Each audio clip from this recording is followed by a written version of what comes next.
Hello, I'm Karen Covell. Welcome to the Hollywood ChangeMakers podcast. I'm really thrilled today to introduce a good friend, a family friend. For years, I have known the Lees. Their parents and I were in a Bible study together 30 years ago in Hollywood, and now I get a chance to talk to MacKenzie Shea Lee. She is a young producer. She is in the industry figuring out what's next in this crazy place, and has questions that she really wants us to talk about today. And I was so taken by our conversation that I said, let's do it as a podcast. So I welcome MacKenzie. Thank you for being here. Yeah, thanks for having me. Well, you come from an entertainment family. Mm-hmm. And how do you think your faith and your entertainment background has worked itself out? How it works itself out. Yeah. Do you find any contrast between living in the faith world and living in the entertainment industry, or is it just all natural to you together? I guess it's all I've known. But I've always had one foot in Hollywood, one foot out. So, normal growing up, life, school, all of that mostly. And then kind of, now we're going to go, my parents are going to go do this thing. I don't know. It's all I know. Well, you're the oldest of three girls in a family that's very creative. Yes. What made you go in the direction of thinking about producing? I wanted to major in something artistic, and my dad said no. He did. He knew too well. He's a TV writer, and he says no. Yes. Oh, that's very funny. Okay. So they were like, no. And so my dad's like, if you want to do something artistic, then you have to double with business. I was like, I don't want to do business. That sounds so boring. Which is ironic because I only remembered this recently. I was praying about something that I wanted as like a teenager for like my life. And I thought it was like really easy, just like gentle, like, God, I'd like this. And his answer was, no, you're going to go into business. And I was like, that sounds weird and boring and not like me at all. Nice. And so I went to business school, but I actually really liked it. It's kind of like, it kind of taught me how to take your creative juices and actually apply them. Because so many people are like stuck in this, like, how do I get from here to here? I have all these ideas, but to actually, now I've learned the word is produce, to produce them is, it's a whole other field. And so I actually was able to help my parents set up their own little, their own production company. Through that, it's like, I learned this in business school today. Let's apply this. Wow. And actually, funny enough, you were talking about producing and how you didn't have a class in school. I was in the business department, and I was still interested in film, so I went to the film department and asked if I could minor in producing. But it was funny because they told me no. They said, they literally, it was like, I really want to, I don't understand. And they're like, if you're in business school, you're learning what you need to learn. Like, that's the same skills. It's going to help you. They had that vision. Yes. So I don't know what's on my plate, what's going to happen, but that's kind of where I am right now. Well, it's a beautiful blend of gifts to have the business side and the creative side, and not to squelch either one, but to bring them together. That's why I love being a producer. Yeah. Is because I don't have to stop another side of my brain. They can happen at the same time. Yes. And it's important to understand both, because you're almost like the what's the word? Almost like the translator between your business people and your artists, and that's a very different language. So if you can speak both, it's pretty good. Pretty good. Yeah, it's really good. It'll bring you far. So I think that's great. Yeah. Well, today we want to talk about spiritual encounters with God. And I know this is something that you're intrigued with. And so I want to hear your story to say, I assume you've been a Christian your whole life. Mm-hmm. And when was the first time God became real to you? God became real. It sounds like such a cop-out, but I've been a Christian since I was like 3, and I only remember back to being like 2, so It just made sense to me. It was just something that made sense. I guess I remember my first like word from God that I can remember. Mm-hmm. I guess I was 3, and I was like sitting, we had this old cool old car, and I just remember like hearing a voice tell me like, stay in the car. I was like, you're 3. So like, I'll stay in the car. The car ended up rolling backwards, and the door was open and like got cranked backwards on a pillar, which means I would have been standing right between the pillar and the door had I gotten out when I was supposed to. So that's, I guess, my first like remembering hearing something that was like, oh, there's a voice. I listened to it, and that was a good thing. Have you had experiences, anything like that, or other supernatural encounters after that? I mean, I've had like from God, because I feel like in the last like 10, 15 years, I've had some dark ones, which are not from God, but I think that was a bit more what got me going like, ooh, what is this? I mean, I've still Tell me had some about good that. Yeah, that's amazing. You wanna know? Yeah, I do. Oh my gosh. Like, I remember growing up, we're on a Christian podcast, talking about these dark encounters. I remember being in my bed and like there was kind of the moonlight like streaming in. I remember seeing like handprints walking on my bed, which was not cool. Creepy. Yeah. And then like a body like laying on me, which was kind of suffocating.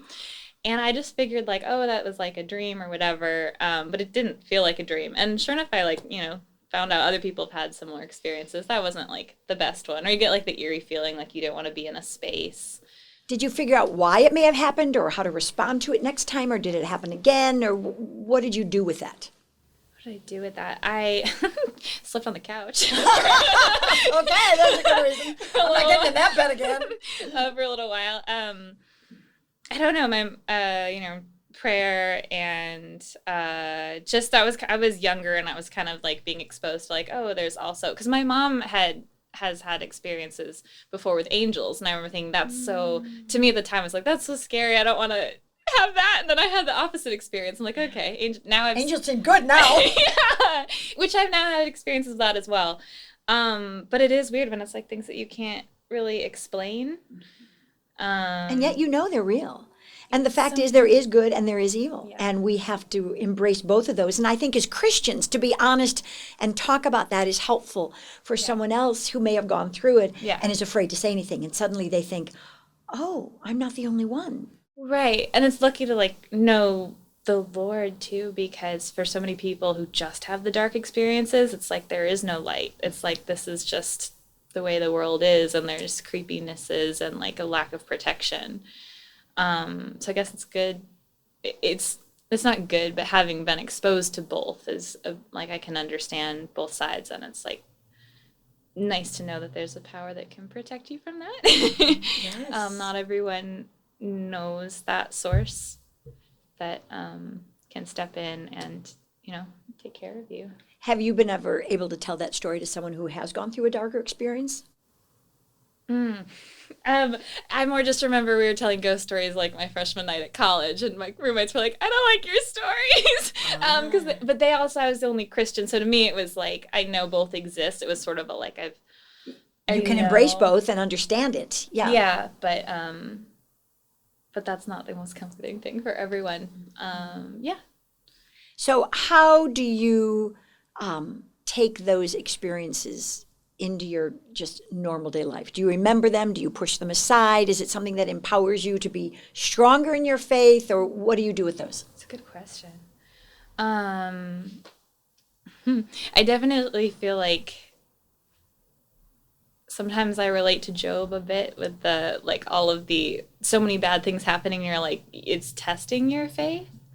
And which way do I walk? Do I keep walking forward? Like, God, where are you? But it's you can't really relate or help people if you have not either experienced or have an understanding to be able to help them with that situation. Because sometimes it can be like, oh, like, just stop doing that thing. But it's like there's so much damage. And so to be able to actually help somebody with the damage, you kind of have to, not have to, but if you have experienced some of it yourself, you're going to be able to have a wiser explanation. Have you had a chance to share your faith with someone based on that kind of circumstance? I have not. It's an interesting thought, right? I mean, that God turns everything into good. Yeah. So knowing you've gone through both a positive spiritual experience and a supernatural scary one, it might be a fun opportunity someday. Maybe so. We'll see. We'll see where God puts my path. Yes. So what made you come to me about supernatural experiences? What is it that empowers you, or you want to talk about, or you're working through, or you? I guess I don't always feel like it's something that's talked about. Sometimes it's church can be like an oasis, a place of it's not a bad thing, but sometimes it's like, if, these are the good things to do, and it's so positive, which is good. But when you're walking through really dark periods, sometimes you're like, I'm not really sure I don't know how to understand if it's like, all right, I'm doing what the Bible says, I'm listening to what they're saying in church, I'm following this, and all these terrible things are still happening. Sometimes there's just this messy and kind of dark energy and force in your life, and sometimes I feel like the only answer you receive is, oh, well, do what the Bible says. It's like, what if I'm already doing that? Well, pray, what if I'm already doing that? And I think it's maybe I've just been allowed to be exposed to the fact that there is both, so I have an understanding, because otherwise if we're just, Christians in this happy little bubble, I mean, how's that helpful? Good does that yeah, so I feel like kind of a 1 foot in Hollywood, 1 foot out, 1 foot in art, 1 foot in producing, and I've now experienced very dark things and very light things. You can kind of help be a pathway to get people from, I know where you are, I know that's scary, I know that's dark, and then I help guide you over to this peaceful place over here. Mm-hmm. And I think the first step is to acknowledge that that's real and not to try to deny it or pretend it didn't happen or it was something other than you thought, or the fear of dealing with something dark, I think, is more damaging than acknowledging it and then saying, now, what do we do with it? Yeah, definitely. So what would you do if someone came to you and they just said, I just experienced this weird thing, I don't even want to tell anybody, and then they finally tell you? How would you respond? I guess probably making sure they know there's no judgment, maybe explain some of the stuff I've been through and some of the dark things that make absolutely no sense, and some of the mistakes I've made and the consequences of that, and let them know it's an even playing field, because I think sometimes it can feel like there's this front of like, it's a front, it's not real, but of perfection, or I'm reaching this high level, or blah blah, but it's like if you relate to something more relatable like sports, an Olympian started at level 0 at one time too. Like they understand all of the things. So it doesn't just mean because I'm a Christian now, everything's always been happy and great, and like it's always been a walk in the park. No, I've been there. So it would be a lot of like helping them understand, like, I'm not judging you. This has happened to me. This has happened to me. This has happened to me. Feel free to share or don't share, and then let's like pray about it, talk about it, and maybe I can help get you connected with somebody that's actually walked through the thing you're walking through and has come through to a better side. Mm-hmm. Yeah, I think affirm and go on is a wonderful thing to do because we all experience things that we think in culture might not be appropriate or might not be acceptable. Mm-hmm. And then when you start talking to other people about it, you go, oh, wait, this is a human experience. Right. This is not something bad. This is actually real. Well, correct me if I'm wrong, if I'm quoting this wrong, but I think during the time that Jesus fasted, wasn't he tempted, didn't they say, with everything? Mm-hmm. So anything you're going through, Jesus has actually been tempted by that very same thing, no matter what it is. And if I'm understanding it correctly. So it's not so much to be like, oh, he did it, I couldn't. Well, he's God, but it's like, he is not looking at like, well, I never dealt with that. It's like he actually experienced the same thing and didn't make the same choice, mm-hmm. but he's going to understand the human emotions that come with that. Exactly. And the Father allowed him to experience temptation so that we could say, oh, I'm not the only one. This is real. And then see how he responded to it. Mm-hmm. And that, I think, is the thing that we can encourage each other in, not judge each other for, but encourage each other. Can you tell me another time that you went through something that was dark or scary and you at the time didn't know what it was, and then maybe you got a different perspective later? Dark or scary? I mean, like, do you want to give me a category? Are you talking about like having something supernatural or something that you made a choice and it went in a way that you just weren't expecting because it wasn't all happy and good, and then you had to work through that? I mean, I think probably the most recent experiences because I'm trying to think of something where I've made mistakes, because it's easy to go like, I was a victim and I was innocent and this happened to me, And, we have those stories too, but that's not helpful. Right. Like I would say a couple years ago, I was very much like So I'm 30 now, and that's like, I had no fears about turning 30, but I know a lot of women are like, oh no, 30. I will say this has been my hardest year, but that's for other reasons. So a couple years ago, I was like, I just always pictured being married at like 29. Like, I don't know why. Like, my first boyfriend and I were talking about, what age do you picture getting married? We were teenagers, And I was like, I think like 29. And that number just always kind of stuck. So it come around and I'm like 28. And I'm like, wait a second. There's nobody. Closer. Getting a little close. And so I like fasted and prayed. And I was like, I feel like I've wanted a relationship. And like I've been totally fine, being single most of my 20s. But now I feel like, all right, like. I'm ready. Deadline is here, God, like I'm giving him the deadline. But, and so I fasted for a long time. Like I fasted the majority of 2 months, and everyone has fasts they do in different ways, not to say what's right and what's wrong. And mine were kind of like, I have health issues, so I can't always just cut out all the food. But I was like, if somebody offers me a meal, I'll accept, but I'm not going to get myself food. Right. So it's a significant cut down. Yes. And I did that for the majority of 2 months, and I had great experiences and the most horrible experiences in 2 of the relationships that came out of that. And part of that was my mistakes, or my like, oh, this must be God's answer, or it's part of an answer, or something. And so, yeah, like with the first guy that I dated, he told me, I feel like God told me I'm supposed to show you how you're supposed to be treated. Now, I'm not going to say that's a green flag, but I don't know. Again, I'm still learning from this experience. But I will say it has made a lasting impression, because he did treat me very well when he was treating me very well, So I'm like, I take that now as like, all right, that's kind of set a high bar. But again, that ended really dark. Like, he disappeared. I didn't know what happened. I was like, God, what's going on? And months later, I was praying about it, because I'm like, God, what happened? And I just like Googled. I thought like, did he die? Like, I don't know. But I was like, oh, he got married and has a kid, or had a kid. And when I did the timeline, I was like, that timeline meant the baby would have already been conceived before we started dating, because the baby's already being born. So that's one of those like, God, what happened? Oh, yeah. But that's so hard. It wasn't the best experience.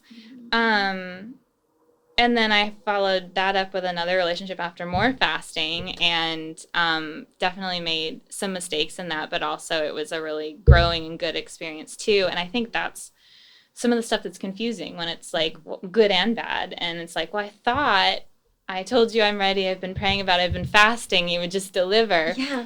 I've been delivered with lots of lessons, lots of maturity. Look at that. And in God's eyes, that's probably the greatest thing of all. And yet for us, it's like, come on. It's terrible. I'm like, God, this is so painful. Are you paying attention? But who knows what he's going to do with that and continue to do with that. Now, how does that impact your faith right now? Did it strengthen you? Did it shake you? The first one didn't shake me, it just confused me. The second one shook me. The irony is like, so I never like had I feel like I love talking to people that became Christians as adults, because I love hearing their like, oh, like epiphany moment, like God is real. And some of what I walked through in a relationship, I did get to have an epiphany moment. I'm sorry, can you repeat the question? How did that impact your faith at this point? You said it shook you. Are you stronger through it? Are you questioning because of it? I'm questioning because of it, definitely, to be honest. Mm-hmm. No, I want you to be, yeah. Yeah, definitely questioning because of it. I do have, it's like, God, I trusted you. God, I had faith. God, I did what you wanted me to do. God, I, tried to follow your rules and what you've asked us to do. And so it is confusing. And I'm not necessarily, don't have my answers yet, but that doesn't mean they won't come. Yeah. Well, an interesting thing is that the people who do become Christians as an adult, they get this newness and this freshness that's appealing to people who have just known Jesus their whole life. But when things go wrong, because I became a Christian as a 20-year-old. Oh, okay. Yeah. And when something went wrong, I didn't have the foundation that people I knew had that were Christians their whole life growing up. Interesting. Okay. So though things were new and fresh, and even some Christians loved being around me because they're like, you're looking at it from such a new perspective, But then it was hard for me when something didn't go right, because I thought this was what it was supposed to be like. Whereas the Christians around me who had been believers for 20 years had this foundation of faith where they weren't shaken as much. And I envy that. Interesting. So I see that there are pros and cons about each one. And the bottom line to me is just we just need him desperately regardless. Yeah. And yet we can't be scared if we have questions, because I think that's very honest with God. God knows, so we don't have to pretend that we don't. Yeah. And when we're open with him, he's probably like, well, thank you, now we can really work. You know, it's so true. So are you hard on yourself by having questions about what you thought your faith in God would be, or? No, because I feel like, I mean, we were just talking about how people come to faith later. Like, I came earlier, so I feel like I'm walking through things that other people have walked through. You know, I did walk away intentionally, like I prayed about it for a couple years in college, because like, God, I feel like I have so many amazing friends that are of different religions. And so this is impacting me and I'm confused. And I also, at that time, was dealing with real hypocrisy in like the church I had been in, and it was bad. It was really bad. And so I was like, I just want to make sure I've got this right, because everyone in my circle seems to think they have it right. And I want to be confident that this is the actual, that you're the God, you're God, and I should be following you. And so I did walk away for a couple of years and definitely felt that, like, you know, chest cavity emptiness, where it starts out great and you're like, oh, I don't have as much guilt and all this. Yes, I'm free. I'm free. And that lasts, you know, a number of months, you know, and then you're like, what is this? So I don't have shame about it. I'm not saying I should or shouldn't have shame. I don't at this time, but I think if he's not just stepping in and swooping me up and delivering me to the next place and like, here's your, you know, golden path or whatever, if that's not happening, I'm still in the trudge and the sludge of life. Yeah. I just have to trust that that's what he thinks is either best, or he knows the results, because he knows the future. We don't know the future. And I just have to trust that he has me on the path that's going to lead to what he wants to lead me towards or use me towards. And again, my friend and I were talking about this the other day. Like, we sort of had these feelings like we weren't going to live super long. And so I'm like, we were both talking about this yesterday. I'm like, I feel like we're both past the date. Like, maybe we pictured just in naturally. And so it's like, all right, well, I feel like this rest of my life is totally like, God, this is you. Because if you're keeping me on this planet, and I've already done all that, I'm pretty fortunate. I've kind of done my bucket list already, to be honest with you. Fabulous. And so I'm sort of like, all right, I'm still here. Like, what are you going to do? Now he can really use you, and he can give you his perspective on things, because you're done running after yours. Right? Yeah, true. And I think it's funny. I feel like that was part of the Hollywood thing for me too. When I went to business school, I went into production like right away. Like, I got my first job between finals and graduation. Like, I went that weekend, did my first thing, and then I was like, I think I'm going to do this for a while. And I ran with that for a while. But I definitely remember feeling like, God, like, I feel like I have to run this direction. I have to. I don't know why, but like, I also know it's like you can't have any other God above the Lord. And I do think at one time I was like, had this just craving for it. And so it was good that I ran with it, but I got knocked down pretty hard, you know, pretty harshly, because it was important for me to experience this is not the light. It looks like it, you know, but it's not. And anything that doesn't have God just in and through it is going to fall to its own destruction. That's an amazing lesson to learn. I mean, and we only learn things in the hard times. We really don't learn the best things in easy times. Yeah, the easy times are like, this is great. I must be awesome. I must be awesome. Yes, exactly. So what got you out of that 2-year phase in college? I feel like the phrase is everybody has their demons, but I don't know what what phrase you would use. Everybody has their things they struggle with. And I definitely, since I was like 13, I've struggled with like suicidal stuff. Like, that's been something that's been really hard for me. And honestly, being a Christian makes it harder, because I'm like, because you're expected to be a certain way. You're expected to be a certain way, and it's like, you're not happy? Yeah, I'm not happy. I mean, you're expecting it's supposed to be a certain thing. And I think also it's hard for me because I can I can be emotional, but I can also be very logical. And it's like, so according to my logic, this is miserable. And just on the other side of this is paradise. So this is really hard to just choose to stick in the really rough stuff. And when I can't fix the problem, and I'm often a people come to for like, how would you do this? How would you fix that? And I can't fix my own problems. That gets really hard. And so there's different times in my life where I've dealt with those feelings. And I think I was definitely dealing with those feelings, but it was an additional difficulty because it was more like, oh, there's not peace on the other side of this. It's like there's just an unbelievable emptiness that's just growing and growing and growing and growing and growing and growing to the point that I just feel like I don't have anything filling me. And you run to other things. And like I had things that I decided ahead of time that I was not going to run towards because I know the consequences. So I was like, all right, I'm not going to run towards, for me, I was like, I'm not going to run towards drugs. I'm not going to run towards sex. Like there's certain things where I'm going to not do those. I think those for me will have a lot of permanent consequences. So I'm going to part from those. But then you find your other drugs. You know, I definitely became like a binge eater where you're eating a ton and then you're not eating at all. And it's like not good for you. And you don't know you're doing it. You're like, I'm trying to find something that makes me feel better. And you try your things, you do your sports, you have your friends, and those things are great. But then when you're like alone in your dorm or whatever, and you're like, this is dark. And I don't remember the exact moment, but I do remember feeling like God is the only thing that fills the empty cavity in my chest. So I'm going to go with that. That's amazing. Is it? No, it's just my it really is. But... And I feel like it's a gift that you came to that place and so soon.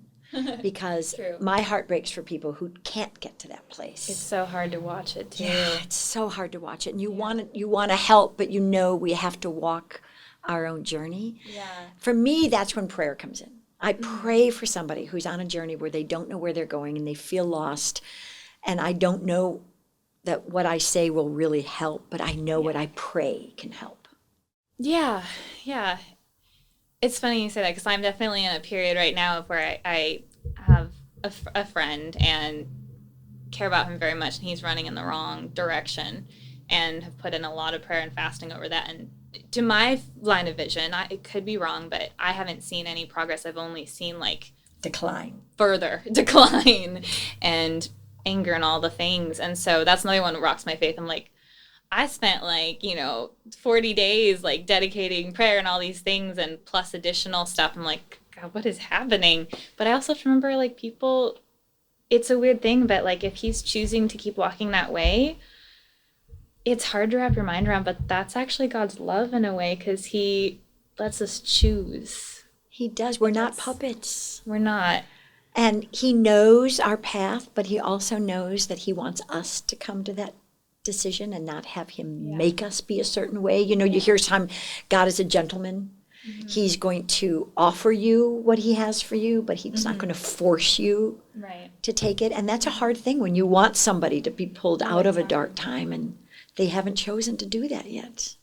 Not yet. I appreciate that. Yes. Yet. No, it is a yet. Mm-hmm. You know, there's that great verse in Proverbs 21 that says, grow up a child in the way he should go, and when he is old, he will not depart from it. Mm-hmm. And I know a lot of people who pull that out and say, I grew up my child in the way he should go, and he won't depart from it. And I'm like, yeah, but when he's old, that means you don't know when, and you have to love them and pray for them and let them take that journey so that when they are ready to come out of it, it's their own choice, and that makes their faith even stronger. Makes me wonder how God does it. How does he just watch us do this? Like, it's hard as a human to watch one other human, you know? It is. He's got billions. Like, when you're on the 405, and sometimes I think about that, it makes me feel so small, and we're like a herd of ants, you know, going both ways, and I'm like, he knows every single person in the bumper-to-bumper traffic next to me and their story and who their families are. And every hair on their head. I mean, it's unbelievable to realize that. It's a big brain. And that's the God I want to hang on to in a dark time, who is so big and so impossible even to understand because his love and his mercy and his grace are so incredible that he will even allow people to walk through hard times. He'll even let Job walk through those days knowing it's going to be okay. Sometimes when I'm going through really, I've had a lot going on in this last year. It's been so dark. And I'm like, God, I'm not Job. I'm not strong enough. Like, step in, please. Yeah. But, And do you feel like he does, or do you feel like the foundation of your faith is what keeps you going? That's a good question. Such a funny time to be doing this podcast, because I would love for it to be like months down the road and be like, everything turned out great, but I'm in the sludge of it right now. I think that's the real time, because there are people that will be watching this who are in the middle of it right now, and it's not all okay. And so what is it like to be somebody going through that who's willing to talk about it? Is that a question or rhetorical? It's kind of a thought. A thought? Yeah. But if there's something that you are processing that you want to say that maybe somebody else can glean from or can ponder, say whatever's on your heart. Yeah. I mean, it's hard. I think that's maybe something that isn't talked about very much. Like, sometimes choosing to follow God is actually the way harder decision. Eternally, it's not, but we're banking on all of our sacrifices and all of, the relationships we lose and the opportunities we miss out on. And, especially I've thought about this before. I did background for a long time. You see a lot of people's true character when you're doing background. And it's funny because when I started, they have you check, will you do nudity, yes or no? And I was like, oh, no. When I was fresh out of college, had my diploma, and am not financially struggling yet. And you weren't starving yet. And you go through years, and there was a time where I was actively seeking marketing work, actively seeking producing work, actively seeking production, actively all everything. And I had turned down this job that was outside the industry because I just didn't feel like it was quite a fit, banking on this other one that I had 9 interviews with. And then I got a call from them after I'd turned down the other one. It was too late to go back. And they're like, oh, you were our second choice. And I didn't get work for 9 months. And I started to in that time, I was there were just different shows where you could, we would show up clothed to set. And they're like, oh yeah, the people that were willing to do the no clothes scenes, they just made 10 grand for the last couple days. And you're just I made $100 this week.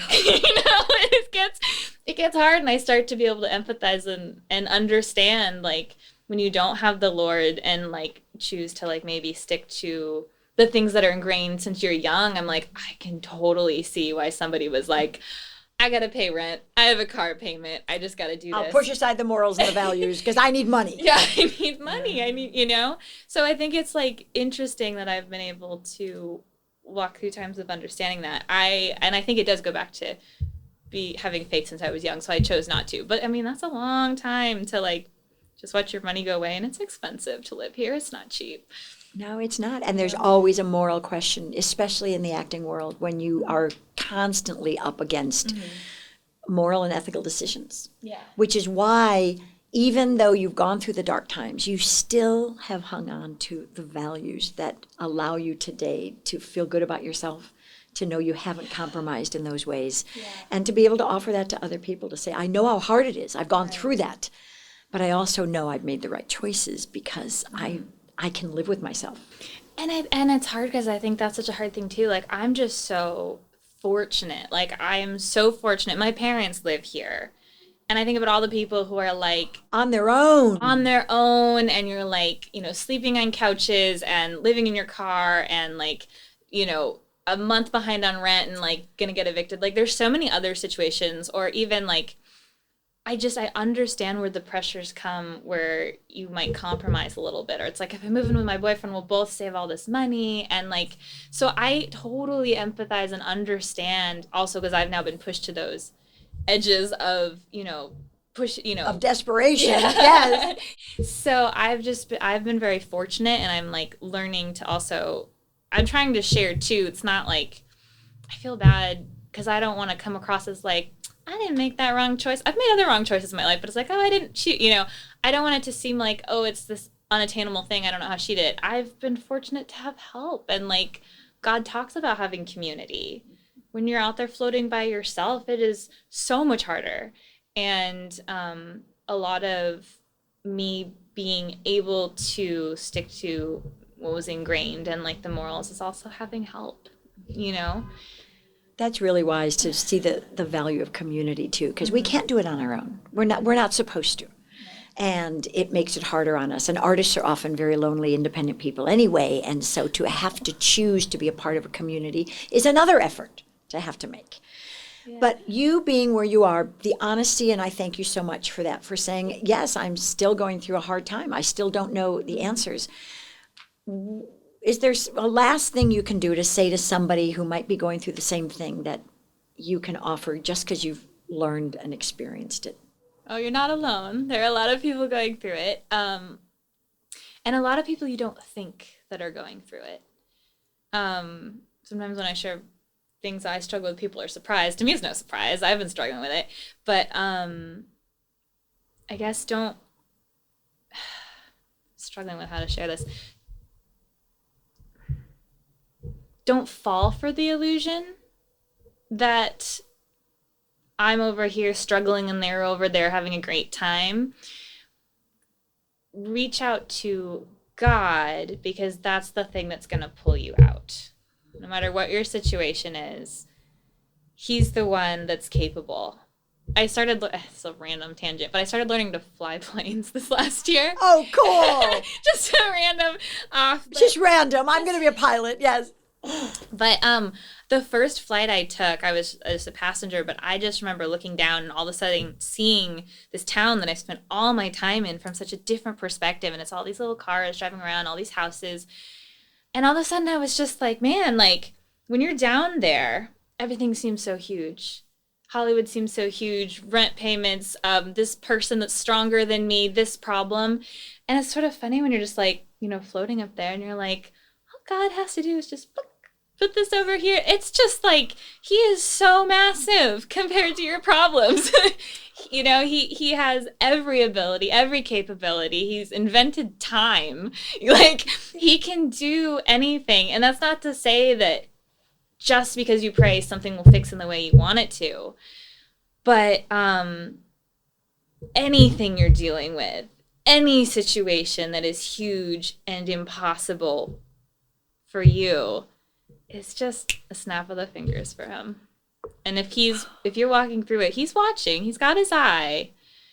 And I think that's the hard part, because you start to get like, God, are you still watching? But He is still watching. It's, I learned a lot from teaching theater when you're like, some of the teachers would tell me, don't step in yet. The kid's going to make a mistake, forget their prop. They're about to cry. You see the lip quivering and you want to just step in and help them. And they'd be like, if they learn this now, they will become stronger. If we help them now, they won't get the lesson. They won't, we're here to teach them. We're teachers. Oh, that's amazing. That I don't even know how I could end anything better than that. Okay. I think that's incredible. Okay. I so thank you for your honesty. I thank you for walking through a journey that we all walk through and being so open about it that I know this is going to give somebody confidence to say, I hope so. I'm not alone. This is okay. Yeah. And God doesn't make life easy. He tells us He's with us through it, and that gives us the strength. When we are weak, then we are strong with Him. And so you have been an example of that, and I thank you so much. No worries. Well, I am so glad you joined MacKenzie and I for another episode of Hollywood ChangeMakers. Thank you so much for listening, and come back again because we'll have more episodes. Thank you so much for joining us. We don't want to lose you, so please get involved. Find out about our prayer call sheets, how you can get a prayer partner, get the updated news of what's going on in Hollywood, and even connect with our local chapters. So join us at HollywoodPrayerNetwork.org.